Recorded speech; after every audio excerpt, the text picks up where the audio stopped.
A very simple question, as Phil is far more subdued than I've ever seen him. And he looks like Barry. I don't know if you see the show from HBO. It's just he's kind of like the dark side, bizarro Phil Mickelson walking around now. And I guess I'll just ask this question straight up: is he all right? What do you think, Alan? Well, he's his mom told USA Today a few weeks ago she's never seen him happier, and that he's sort of unencumbered. Okay.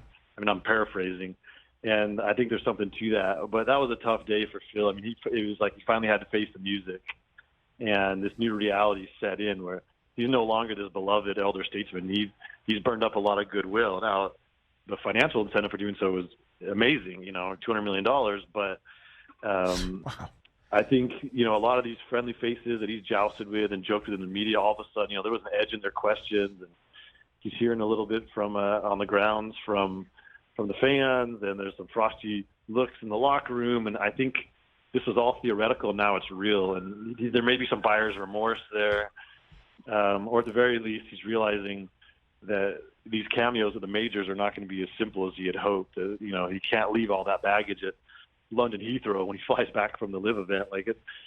So I think there was a little bit of a reckoning for Phil.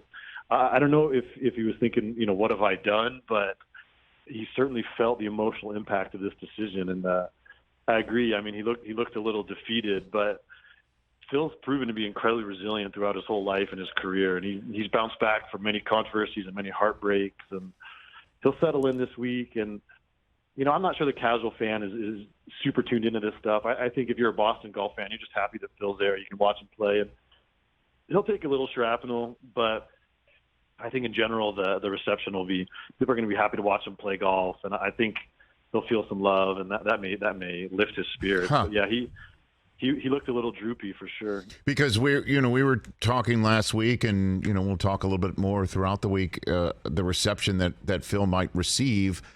Fans are generally forgiving people. I understand. One of the planes that hit one of the towers left Logan Airport. Alan. Oh yeah, no. I mean that's part of the collective memory of Boston for sure. But on another level, if you're a Celtics or a Red Sox fan, you're used to your favorite player leaving for more money. I mean, that's just free agency in sports, right? Like your favorite player leaves all the time, and on some level, that's all Phil's done.